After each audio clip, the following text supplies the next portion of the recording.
మీకెన్నో విషయాల్ని తెలియచేస్తూ మిమ్మల్ని ఆనందింపచేస్తున్న శ్రీరస్తు శుభమస్తు కార్యక్రమానికి స్వాగతం. ఏమండి, ఈ చలికాలంలో మీ ఒళ్ళంతా బాగా బిగుసుకుపోతోందా? వేసవి కాలంలో ఎక్కువగా నీళ్లు తాగే మీరు ఈ చలికాలం నీళ్లు తాగటం ఎందుకు అనుకుంటున్నారా? మీరు అలా అనుకుంటే పొరపాటు పడ్డంటేనండి. ఏ సీజన్లో అయినా ఏ కాలంలో అయినా మన శరీరానికి నీళ్లు చాలా అవసరం. మీరు ఎప్పుడైతే శరీరానికి నీళ్లు తగ్గిస్తారో ఆటోమేటిక్ గా మనలో ఆరోగ్య సమస్యలు తలెత్తుతాయి. కనీసం రోజుకి 4 లీటర్ల నీళ్లు తాగటం చాలా మంచిది. మరి మీరందరూ మర్చిపోకుండా రోజుకి 4 లీటర్ల నీళ్లు తాగుతారు కదా? ఓకే అండి, ఆ విషయాన్ని పక్కన పెడితే మరి వాళ్ళ హెల్త్ జోన్ లో డాక్టర్స్ ఏం చెప్తున్నారో చూద్దాం.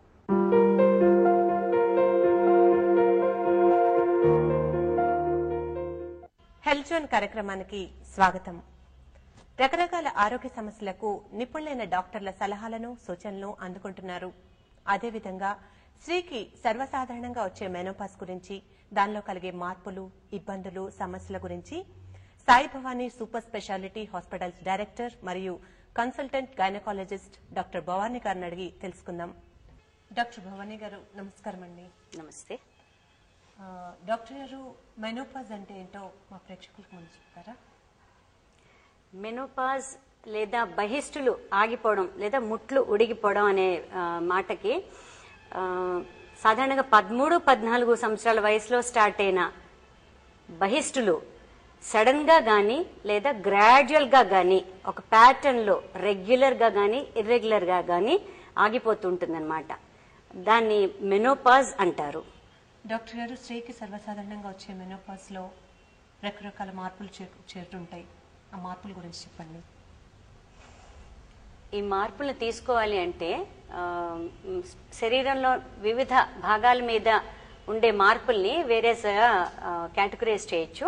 ఉదాహరణకి చర్మంలోనూ హెయిర్ లోనూ వచ్చే మార్పుల కింద అంటే హెయిర్ లాస్ ఉంటుంది, చర్మం మీద పిగ్మెంటేషన్ ప్యాచెస్ లాగా ఏర్పడుతుంటాయి, ఎగ్జిమేటస్ ప్యాచెస్ వస్తూ ఉంటాయి.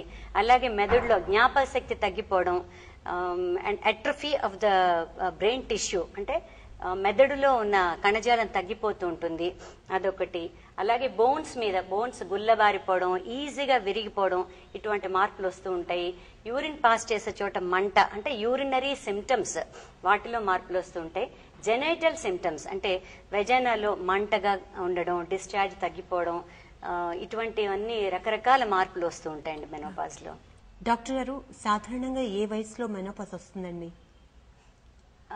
మెనోపాజ్ మీన్ ఏజ్ తీసుకోవాలి అంటే ఆల్ ఓవర్ ద వరల్డ్ 45 సంవత్సరాల నుంచి 55 సంవత్సరాల వయసు లోపల మెనోపాజ్ రావచ్చు. బట్ ఇండియా విషయానికి వస్తే 43 సంవత్సరాల నుంచి 48 సంవత్సరాల లోపల యావరేజ్ గా menopausal age for Indian standard అండి. డాక్టర్ గారు, ఈ మెనోపాజ్ వల్ల కలిగే మార్పులు చెప్పారు. ఏ వయసులో వస్తుందనేది మనకైతే 43 to 48 అంటున్నారు కదా. అసలు ఈ మెనోపాజ్ రావడానికి కారణం ఏంటండి? అంటే మెనోపాజ్ రావడానికి కారణం అంటే ఇది చూసారు కదండి, ఇది గర్భసంచి పార్ట్ ఆఫ్ ద యూట్రస్ అన్నమాట. పక్కన ట్యూబ్, దీన్ని అండాశయము అంటారు. దీంట్లో ప్రతి నెల స్త్రీ శరీరంలోంచి పొట్ట లోపలికి బిడ్డ ఉత్పత్తి కావడం కోసం ఒక ఎగ్ రిలీజ్ అవుతూ ఉంటుంది, అండం. సో ఈ అండం విడుదల ఓవరీస్ లో ఒవేరియన్ హార్మోన్స్, ఎస్ట్రోజన్, ప్రొజెస్ట్రాన్ అంటే స్త్రీ శరీరానికి సంబంధించిన హార్మోన్స్ రిలీజ్ వల్ల ఇది బయటకు వస్తూ ఉంటుంది. సో ఈ హార్మోన్ ఎఫెక్ట్ గర్భసంచి మీద ఉంటుంది. ఉండడం వల్ల ప్రతి నెల గర్భసంచి లోపలి పొర మెన్స్ట్రల్ బ్లీడింగ్ తో పాటు బయటకు వస్తూ ఉంటుంది అనమాట. సో ఎప్పుడైతే ఓవరీస్ లైఫ్ స్పాన్ తగ్గిపోయిందో ఓవరీస్ ష్రింక్ అయిపోతూ ఉంటాయి. ఆ వీనింగ్ పీరియడ్ లో ఒవేరియన్ హార్మోన్స్ డోసు తగ్గిపోవడం వల్ల, ఓవేరియన్ హార్మోన్ లెవెల్స్ పడిపోవడం వల్ల ఈ సెజేషన్ ఆఫ్ పీరియడ్స్, మెనోపాజ్ రావడం, బహిష్టులు ఆగిపోవడం జరుగుతూ ఉంటుంది. అంటే మెనోపాజ్ రావడానికి కారణం ఓవరీస్ లో నుంచి ఉత్పత్తి అయ్యే ఓవేరియన్ హార్మోన్స్ తగ్గిపోవడం అన్నమాట.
డాక్టర్ గారు 11-12 ఏళ్ల నుంచి 43 ఏళ్ల వరకు ఈ మెన్స్ట్రువల్ సర్కిల్ అనేది ఉంటుంది కదండి.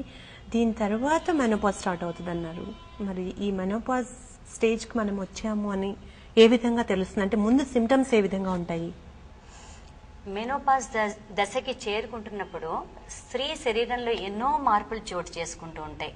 ఉదాహరణకి సైకలాజికల్ డిస్టర్బెన్సెస్, అంటే విపరీతమైన ఇరిటబిలిటీ అండ్ జ్ఞాపక శక్తి తగ్గిపోవడం, ఫీలింగ్ ఆఫ్ వెల్ బీయింగ్ తగ్గిపోవడం, తర్వాత జుట్టు రాలిపోవడం ఉండడం, అండ్ చర్మంలో కాంతి తగ్గిపోవడం, చర్మం డ్రైగా అయిపోవడం, and menstrual pattern, bleeding pattern ఎలా ఉంటుందంటే తరచుగా ఎక్సెసివ్ బ్లీడింగ్ అవడం, లేదా తరచుగా తక్కువ బ్లీడింగ్ అవడం, లేదా అరుదుగా తక్కువ బ్లీడింగ్ అవడం, లేదా అరుదుగా ఎక్కువ బ్లీడింగ్ అవడం. ఇలాంటి డిస్టర్బెన్సెస్ బహిష్టు సైకిల్స్ లో చోటు చేసుకుంటూ ఉంటాయి అన్నమాట.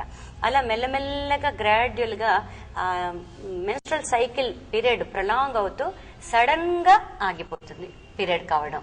దాన్ని ఈ సిమ్టమ్స్ ఈ ముందరంతా రావడం ఆ విధంగా సెజేషన్ ఆఫ్ పీరియడ్స్ కి దారితీస్తుంది అనమాట. డాక్టర్ గారు, స్త్రీ మెనోపాజ్ దశకు వచ్చిన తర్వాత అది కామన్ గా వచ్చే ప్రాబ్లమే, అది సర్వసాధారణం అనుకుని వదిలేసేయాలనా, లేకపోతే డాక్టర్ని కన్సల్ట్ చేసి దానికి ఏదైనా ఇబ్బందులు సమస్యలు వస్తే ట్రీట్మెంట్ తీసుకోవాల్సి ఉంటుందా? అంటే ఇంతదాకా కూడా మన ఇండియా విషయానికి వస్తే ఈ పెద్దవాళ్ళందరూ కూడా, ఈ స్టేజ్కి వచ్చిన వాళ్ళందరూ కూడా అందరితో 10గురితో కలిసి బతకడం అలవాటు అయిపోయిన అట్మాస్ఫియర్ మన ఫ్యామిలీ అట్మాస్ఫియర్. ఇప్పుడు ఈ రోజుల్లో ఏమవుతోందంటే అందరు ఎవరి పిల్లలు వాళ్ళు వేరే చోట సెటిల్ అవ్వడం, దానివల్ల ఒంటరిగా అయిపోవడం వల్ల కాన్సన్ట్రేషన్ వాళ్ళ మీద వాళ్ళకి ఎక్కువ కాన్సన్ట్రేషన్ వస్తున్నప్పుడు ఈ సిమ్టమ్స్ అన్ని కూడా వాళ్ళకి అవేర్నెస్ క్రియేట్ అవుతోంది. సో ఇలాంటప్పుడు సైకలాజికల్ డిస్టర్బెన్సెస్ కానీ, ఈ బోన్స్ మెత్తబడిపోవడానికి కానీ, లేదా ఈ ఒకలాంటి చర్మపు కాంతి తగ్గిపోవడానికి కానీ, బ్యూటీ కాన్షియస్ కానీ, ఏ గురించైనా కూడా ట్రీట్మెంట్ పేషెంట్ ఆవిడ అడిగితే డాక్టర్స్ ఇవ్వడం కానీ, లేదా హెల్త్ పరంగా డాక్టర్ ఫీల్ అయ్యి ఈవిడకి తప్పకుండా బయట నుంచి హార్మోన్ సపోర్ట్ కావాలి అని ఫీల్ అయితే డాక్టర్ గైనకాలజిస్ట్ తప్పకుండా ఈ ట్రీట్మెంట్ ఇప్పించాల్సి ఉంటుందండి. రీప్లేస్మెంట్ థెరపీ అంటారు, హార్మోన్ రీప్లేస్మెంట్ థెరపీ అంటారు. ఓకే, ఈ రీప్లేస్మెంట్ థెరపీనే కాకుండా ఇంకా వేరే విధమైన ట్రీట్మెంట్ కూడా ఏమన్నా ఉన్నాయండి? ఈ హార్మోన్ రీప్లేస్మెంట్ థెరపీ కాకుండా కాల్షియం సప్లిమెంటేషన్, ఎందుకంటే ఎముకలు గుల్లబారిపోతాయని చెప్పాను కదా, అండ్ ఈజీలీ ఫ్రెగైల్ అనమాట, తొందరగా ఫ్రాక్చర్స్ అయిపోతుంటాయి. కామనెస్ట్ ఈజ్ ఇక్కడ తుంటి ఎముక విరిగిపోతుంటుంది పెద్దవాళ్లలో, మీరు గమనించారో లేదు. సో ఇలాంటివన్నీ జరగకుండా proper food intake, calcium and milk supplementation, calcium supplementation, vitamin supplementation, yoga, meditation and non hormonal supplementation, ఇవన్నీ కూడా ఇస్తూ ఆవిడ ఆరోగ్యం జాగ్రత్తగా కాపాడాల్సి ఉంటుందండి. డాక్టర్ గారు, మెనోపాజ్ లో రకాలు కూడా ఉంటాయండి? అంటే రకరకాలుగా వస్తుందంటారు కదా, అది ఏమన్నా తేడా ఉంటుందా? అంటే మెయిన్ గా మెనోపాజ్ లో 2 రకాలు ఉంటాయండి. సర్జికల్ మెనోపాజ్ అంటే ఇప్పుడు చూడండి, ఓవరీస్ లో ఏమైనా ప్రాబ్లం వల్ల ఓవరీస్ తీసేసిన వాళ్ళలో వచ్చే మెనోపాజ్ ని సర్జికల్ మెనోపాజ్ అంటారు. అదే విధంగా ఈ రేడియోథెరపీ డ్రగ్స్ ఏమైనా తీసుకుంటే వాటిని, దానివల్ల ఓవేరియన్ ఫంక్షన్ తగ్గిపోవడం వల్ల వచ్చే మెనోపాజ్ ని మెడికల్ మెనోపాజ్ అంటారు. డాక్టర్ గారు, కొంతమంది స్త్రీలలో కొన్ని రకాలైన సమస్యలకు గర్భసంచి తీసేయటం జరుగుతుంది కదండి, దానివల్ల కూడా బహిష్లు ఆగిపోతాయి. ఇప్పుడు ఆ విధంగా వచ్చే బహిష్లు ఆగిపోవటమును ఈ మెనోపాజ్, ఈ రెండే కాకుండా ఇంకా ఏమైనా రకాలు ఉన్నాయా? అంటే ఉండేది నేచురల్ మెనోపాజ్ ఒకటండి, సర్జికల్ మెనోపాజ్ ఒకటండి. నేచురల్ మెనోపాజ్ లో నేచురల్ చేంజెస్ బాడీలో వస్తుంటాయి కాబట్టి ఆవిడ శరీరం దానికి అడ్జస్ట్ అవుతుంది గ్రాడ్యువల్ గా. బట్ సర్జికల్ మెనోపాజ్ అంటే ఇప్పుడు ఓవరీస్ తీసేయడం వల్ల గానీ, లేదా గర్భసంచి తొలగించడం వల్ల గానీ ఆపరేషన్ ద్వారా, లేదా ఈ మెడిసిన్స్ అంటే హార్మోన్ వాటి కోసం క్యాన్సర్, యాంటీ క్యాన్సర్ థెరపీ అట్లాంటి మెడిసిన్స్ వాడినప్పుడు ఏమైనా అండాశయాలు అట్రోఫీ అయిపోవడం వల్ల వచ్చే మెనోపాజ్ లో it will be sometimes sudden onset అనమాట. అంటే దానికి తట్టుకునే కెపాసిటీ ఆవిడలో ఉండలేకపోవచ్చు. సో రెండిటికి lot of difference will be there. So ఆవిడ బాడీ అడ్జస్ట్ అయ్యే విధానంలో తేడా వస్తుంది. సో ఉండేవి రకాలు ఇవే, సర్జికల్ మెనోపాజ్ అంటారు, లేదా న్యాచురల్ మెనోపాజ్. డాక్టర్, ఈ సర్జికల్ మెనోపాజ్ వలన రెడీగా బాడీ దానికి రెడీగా ఉండదన్నారు కదండి. సో మరి దానివల్ల ఏదైనా ఇబ్బందులు కలుగుతాయా? తప్పకుండా ఇబ్బందులు కలుగుతాయండి. సడన్ గా శరీరం ఒక హార్మోన్స్ మీద డిపెండ్ అయి ఉంటుంది. ఆ బాడీ సరిగా ఫంక్షన్ చేయడానికి ఆ హార్మోన్స్ ఎంతో ఆవశ్యకం అనమాట. సో అలాంటప్పుడు సడన్ గా తీసేస్తే ఏమవుతుందండి, various problems and various impacts on the body. So ఏ విధంగా అంటే సడన్ గా ఇరిటబిలిటీ రావడం, జ్ఞాపక శక్తి తగ్గిపోవడం, బోన్స్ అన్ని మెత్తగా అయిపోవడం, ఇటువంటివన్నీ జరుగుతూ ఉంటాయి. And most of the times they'll be leading family life నో. సో వాళ్ళ భార్యాభర్త కలయికలో కూడా చాలా కష్టం ఉంటూ ఉంటుంది. సో ఇవన్నీ కూడా ట్యాకిల్ చేయడం కోసం బయట నుంచి మనం తప్పకుండా హార్మోన్ రీప్లేస్మెంట్ థెరపీ ఇవ్వాల్సి ఉంటుంది అనమాట.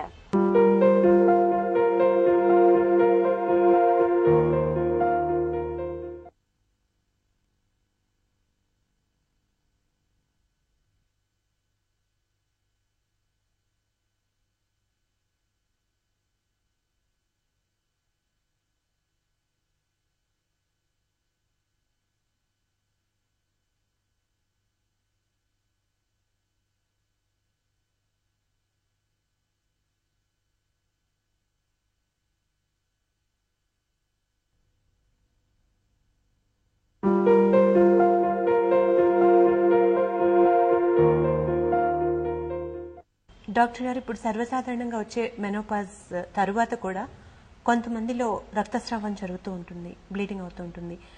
ఇది ఎందుకు జరుగుతుంది? దీనివల్ల ఏమైనా సమస్యలు ఉంటాయా? అది తప్పకుండా ఆలోచించవలసిన విషయం అండి. బహిష్టులు ఆగిపోయిన తర్వాత ఒకవేళ జెనైటల్ ట్రాక్ట్ నుంచి కనుక బ్లీడింగ్ అవుతే అది ఏమాత్రం అశ్రద్ధ చేయకూడదు. తప్పకుండా దగ్గరలో ఉన్న గైనకాలజిస్ట్ ని సంప్రదించాల్సి ఉంటుంది. ఇది ఎందువల్ల జరుగుతుందంటే లోపల ఇన్ఫెక్షన్స్ ఏమైనా ఉండడం వల్ల కానీ, లేదా injuries to the genital tract ఉండడం వల్ల కానీ, and in most of the cases cancer కి సంబంధించిన డిసీజెస్ లో బహిష్టులు ఆగిపోయిన తర్వాత కూడా బ్లీడింగ్ అవుతూ ఉంటుందండి. ఇలాంటి విషయంలో అతి జాగ్రత్తగా ఉండి ఏమాత్రం చిన్న symptom or bleeding, post menopausal bleeding అంటారు, ఇటువంటి కండిషన్ లో వెంటనే డాక్టర్ ని కలవాల్సి ఉంటుందండి వాళ్ళు. డాక్టర్ గారు, ఈ మెనోపాజ్ అనేది ప్రతి స్త్రీకి ఒక వయసులో సర్వసాధారణం కదా. ఇది సర్వసాధారణంగా వచ్చే సమస్యే కాబట్టి జరిగే విషయమే కదా అని చెప్పి దీని గురించి మనం వదిలేయచ్చా? లేకపోతే ఈ మెనోపాజ్ గురించి మనం కొంత తెలుసుకొని ఉండటం మంచిదంటారా? అది మనం అలా లైట్ గా తీసుకోవడానికి వీల్లేదు కదండి. ఎందుకంటే ప్రజల జీవన విధానంలో మార్పు వచ్చింది, ఆహారపు అలవాట్లలో మార్పు వచ్చింది. ఇదివరకు 1930s లో 30 సంవత్సరాలు ఉండే లైఫ్ స్పాన్ ఇప్పుడు 60కి 70కి 75 కూడా పెరిగింది. సో రాను రాను ప్రపంచంలో మెనోపాజల్ ఏజ్ గ్రూప్ లో ఉండే పాపులేషన్ ఎక్కువ మంది ఉంటారు. At least 1/3 of the world's population will be perimenopausal and menopausal age group. So అంత మెజారిటీ పాపులేషన్ యొక్క ఆహార అలవాట్ల గురించి, ఆరోగ్య సమస్యల గురించి మనం తెలుసుకుని ఉంటేనే దానికి సరైన ట్రీట్మెంట్ ఇస్తాము అండ్ హెల్దీ అట్మాస్ఫియర్ క్రియేట్ చేస్తాం. అండ్ సీనియర్ సిటిజన్ పట్ల మనం విధమైన బాధ్యతతో తప్పకుండా ప్రవర్తించవలసి ఉంటుంది కదండి. డాక్టర్ గారు, ఈ మెనోపాజ్ వచ్చిందంటే జనరల్ గా బయట చూస్తూ ఉంటే చాలా హ్యాపీగా ఫీల్ అవుతున్నట్లు కనిపిస్తుంది. అది మెంటల్ గా కానివ్వండి, ఫిజికల్ గా కానివ్వండి. దీనికి రీజన్ ఏంటంటారు? అంటే ఏం లేదండి, మెనోపాజ్ అనేది ఒక స్త్రీ వెల్కమ్ చేంజ్ కింద యాక్సెప్ట్ చేస్తారనమాట. ఎందుకంటే రిలీజియస్ యాక్టివిటీస్ లో పాల్గొనడానికి కానీ, లేకపోతే సోషల్ యాక్టివిటీస్ లో పాల్గొనడానికి కానీ క్లీన్ స్టేట్ కింద వాళ్ళు అనుకుంటూ ఉంటారనమాట. సో దానివల్ల వెల్కమ్ చేంజ్ మెనోపాజ్ అనేది. ఆ విధంగా మన ప్రజల్లో ఇటువంటి భావన ఉంది. కానీ వెస్టర్న్ సొసైటీలో ఏంటంటే మెనోపాజ్ వచ్చింది అంటే ఒకలాంటి యాక్టివ్ గా పాల్గొనలేము, సెక్షువల్ యాక్టివిటీ తగ్గిపోతుంది, లేదంటే మనం ఇంకా చిన్న వయసులో లేము, ఇటువంటి సైకలాజికల్ డిప్రెషన్ లోకి వెళ్లడం ఎక్కువ వెస్టర్న్ కంట్రీస్ లో ఉంటుందన్నమాట. సో ఈ రెండిటికి మధ్య సమతుల్యం చూసుకుంటూ ఎవరికి ఏ విధంగా ట్రీట్మెంట్ కావాలి, ఆవిడ సైకలాజికల్ గా ఎలా హ్యాపీగా ఉంటారు, ఆవిడ ఆరోగ్యానికి సంబంధించినంత వరకు ఎటువంటి ట్రీట్మెంట్ ఇవ్వాలి, ఆవిడ హెల్తీగా ఫిట్ గా ఎంతకాలం పని చేయగలరు అనేది చూసుకుంటూ ఆవిడకి సరిపోయిన hormone replacement therapy with supplementary nutrition and vitamins also ఇస్తూ కాల్షియం సప్లిమెంట్ చేస్తూ పరిపూర్ణంగా ఆరోగ్యంగా ఉన్నంతకాలం చక్కగా ఉండేటట్టు డాక్టర్లు జాగ్రత్త తీసుకోవాలండి. ఓకే డాక్టర్ గారు, ఈ మెనోపాజ్ వచ్చే స్త్రీకి దానికి ముందు కానీ తర్వాత కానీ తీసుకోవాల్సిన జాగ్రత్తల గురించి కొంచెం చెప్తారా? మెనోపాజ్ వచ్చే స్త్రీకి ముందర తీసుకోవాల్సిన జాగ్రత్తలు ఏంటంటే ఏమైనా ఇరిటబిలిటీ ఉన్నా, లేదంటే చెమట్లు ఎక్కువ పట్టడం అలాంటి సిమ్టమ్స్ ఏమైనా ఉన్నా, జ్ఞాపక శక్తి తగ్గిపోతున్నట్టు అనిపించినా, ఎముకల్లో నొప్పులు ఉన్నట్టు అనిపించినా, తరచుగా యూరినరీ ఇన్ఫెక్షన్స్ వస్తూ ఉన్నా, మెన్స్ట్రల్ ప్యాటర్న్ లో ఏమైనా మార్పులు ఏమైనా చోటు చేసుకున్నా, ఇలాంటివన్నీ కూడా దగ్గరలో ఉన్న డాక్టర్ని వెంటనే కన్సల్ట్ చేసి వాటికి తగిన సహాయం అండ్ ట్రీట్మెంట్ పొందవలసి ఉంటుందండి. ఇంకా మెనోపాజ్ వచ్చిన తర్వాత డిప్రెషన్ లోకి పోకుండా ఆరోగ్యాన్ని జాగ్రత్తగా కాపాడుకుంటూ అవసరమైనప్పుడు ఆవిడే డాక్టర్ని కన్సల్ట్ చేసి డాక్టర్ సలహా ప్రకారం మందులు వాడుతూ, లేదా డాక్టర్ అడ్వైస్ చేసిన ప్రకారం ఆవిడ ఏం చెప్తే అది తీసుకుంటూ రెగ్యులర్ చెకప్స్ లో ఉంటూ, ఎందుకంటే హార్ట్ డిసీజెస్ అవి కూడా చాలా ఎక్కువ వస్తూ ఉంటాయి అన్నమాట, హార్ట్ అటాక్స్ అవి. సో ఆరోగ్యవంతంగా పూర్తిగా ఉండడానికి తప్పకుండా డాక్టర్ కన్సల్టేషన్ రెగ్యులర్ గా తీసుకోవలసి ఉంటుందండి. డాక్టర్ గారు, ఈ మెనోపాజ్ వచ్చిందంటే కొంతమంది స్త్రీలు హ్యాపీగా ఫీల్ అవుతారు. అది మెంటల్ గా కానివ్వండి, లేకపోతే ఫిజికల్ గా కానివ్వండి. దీనికి రీజన్ ఏంటంటారు? ఇప్పుడు చూశారు కదండి, ఎన్నో మార్పులు శరీరంలో ఈ మెనోపాజ్ దశలో చోటు చేసుకుంటూ ఉంటాయన్నమాట. ఉదాహరణకి హెయిర్ లో అంటే హెయిర్ చాలా పల్చబడిపోవడం, తర్వాత మెరిసిపోవడం అనేది కామన్, తర్వాత థికెనింగ్ ఆఫ్ ద స్కాల్ప్ బాగా థిక్ గా అయిపోవడం, అలాగే చర్మంలో ఆ కలర్ గానీ టెక్స్చర్ గానీ తగ్గిపోవడం, ఫర్మ్నెస్ ఆఫ్ ద స్కిన్ తగ్గిపోవడం, ఇటువంటివన్నీ జరుగుతూ ఉంటాయి. ఇంకా బోన్స్ విషయానికి వస్తే బోన్స్ చాలా మెత్తగా గుల్లగా అయిపోవడం, ఈజీగా విరిగిపోయే పాసిబిలిటీ రావడం, ఇవన్నీ వస్తూ ఉంటాయి. ఇంకా బ్రెస్ట్ ఏమో ఫర్మ్ గా ఉండే కాస్త సాగింగ్ ఆఫ్ ద బ్రెస్ట్ అంటే వేళ్లాడి జారిపోయినట్టు అవుతుందన్నమాట. అలాగే హార్ట్ లో ఈ మెనోపాజ్ విమెన్ లో ఎక్కువ పాసిబిలిటీ ఆఫ్ హార్ట్ డిసీజ్ ఉంటుంది. ఎక్కువగా తరచుగా హార్ట్ డిసీజ్ కి వాళ్ళు లోన్ అవుతూ ఉంటారు. ఇది ఎందువల్ల అంటే శరీరానికి ప్రొటెక్టివ్ హార్మోన్స్ ఎస్ట్రోజన్స్ అనేవి ఇవి లేకపోవడం వల్ల హార్ట్ డిసీజ్ అనేది కామన్ గా వస్తూ ఉంటుంది మెనోపాజ్ ఉమెన్ లో. అలాగే రిప్రొడక్టివ్ ఆర్గన్స్ అన్ని కూడా ష్రింక్ అయిపోవడం, డ్రైగా అయిపోవడం, టిష్యూస్ లో పటుత్వం లేకపోవడం వల్ల గర్భసంచి జారడం, పేగు జారడం అంటూ ఉంటారు. ఇవన్నీ కూడా వస్తూ ఉంటాయి. అలాగే యూరినరీ సిస్టమ్ లో బ్లాడర్ అంటే మూత్రాశయం లోపల పొర పల్చగా అయిపోవడం, దానివల్ల మూత్ర ద్వారం దగ్గర రెసిస్టెన్స్ లేకపోవడం వల్ల తరచుగా ఇన్ఫెక్షన్స్ లోపల రావడం, ఇరిటబిలిటీ ఆఫ్ ద బ్లాడర్, ఎక్కువ సార్లు యూరిన్ మూత్రం జరుగుతూ ఉండడం, ఇటువంటి మార్పులన్నీ వస్తూ ఉంటాయండి. డాక్టర్ గారు, ఈ మెనోపాజ్ గురించి, దానివల్ల వచ్చే మార్పులు, ఇబ్బందులు, సమస్యల గురించి ఎన్నో విషయాలను మా ప్రేక్షకులకు చెప్పారండి. అందుకు ధన్యవాదాలు. నమస్కారం. విన్నారు కదండి, మెనోపాజ్ అనేది స్త్రీకి సర్వసాధారణంగా కలిగే శారీరక ఇబ్బంది. కాకపోతే దీనికి ముందు కానీ తర్వాత కానీ వచ్చే ఇబ్బందులకు భయపడకుండా ఆ సమస్య వచ్చినప్పుడు వెంటనే గైనకాలజిస్ట్ కన్సల్ట్ చేసి వారు చెప్పిన పద్ధతిలో పాటించినట్లయితే జీవితం సాఫీగా సాగుతుందని డాక్టర్ మరి ఇంకెన్నో విషయాలు మనకు చెప్పారు. మళ్ళీ హెల్త్ జోన్ లో కలుసుకుందాం. టిల్ దెన్, నమస్కారం.